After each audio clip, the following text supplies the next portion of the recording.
il s'agit de quoi? Il s'agit de tout mettre en œuvre pour que nous puissions atteindre l'autosuffisance rizicole en 2017. Pourquoi? Parce qu'on estime que compte tenu de la turbulence du marché international rizicole et des capacités productives de nos écosystèmes, le Sénégal a de bonnes raisons de penser que le Sénégal peut nourrir le Sénégal.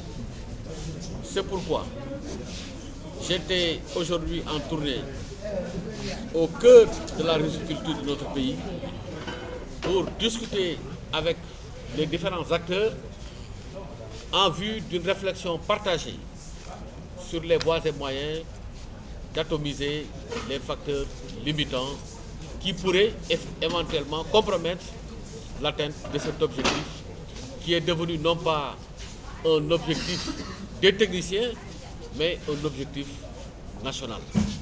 National, et on en a eu aujourd'hui la confirmation, car les partenaires au développement ont tous décidé de soutenir notre riziculture. Les différents acteurs intervenant au niveau des chaînes de valeur ont aussi pris l'engagement d'accompagner conséquemment le secteur afin que nous puissions matérialiser cet objectif.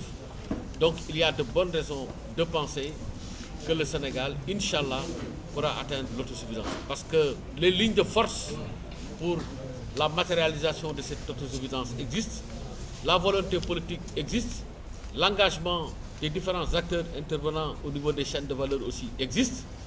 Nous avons la terre, nous avons l'eau.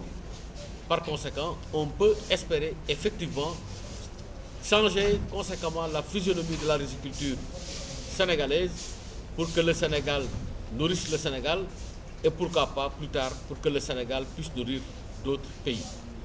Au chapitre des difficultés, il a été beaucoup question, en tout cas des oiseaux, et à ce sujet, j'ai rassuré l'ensemble des acteurs en leur faisant comprendre que l'État du Sénégal va dégager, a déjà dégagé, je devrais dire, 270 millions afin que nous puissions résolument nous engager sur ce qu'on pourrait appeler la lutte aérienne pour une meilleure maîtrise de ce fléau.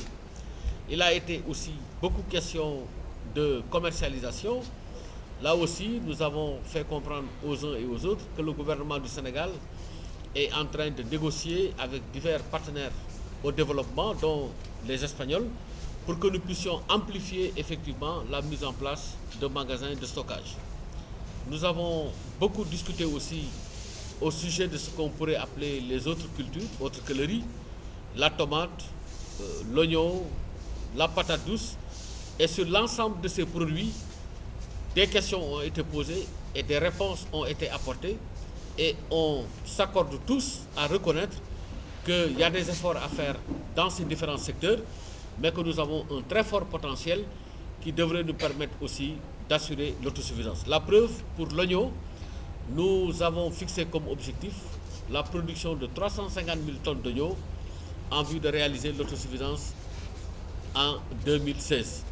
Ça veut dire donc qu'on vise l'autosuffisance en oignons avant l'autosuffisance rizicole. Là aussi, nous allons tout mettre en œuvre pour la reconstitution du capital semencier, pour multiplier les abris séchoirs et aussi pour la diffusion d'innovations technologiques qui vont nous permettre d'avoir de l'oignon de qualité. Donc je quitte cette zone rassurée, très rassurée, compte tenu de tout ce que j'ai entendu, compte tenu de tout ce que j'ai vu, et je pense, Inch'Allah, que notre pays est sur une dynamique de pouvoir assurer en 2017 son autosuffisance rizicole. Je vous remercie.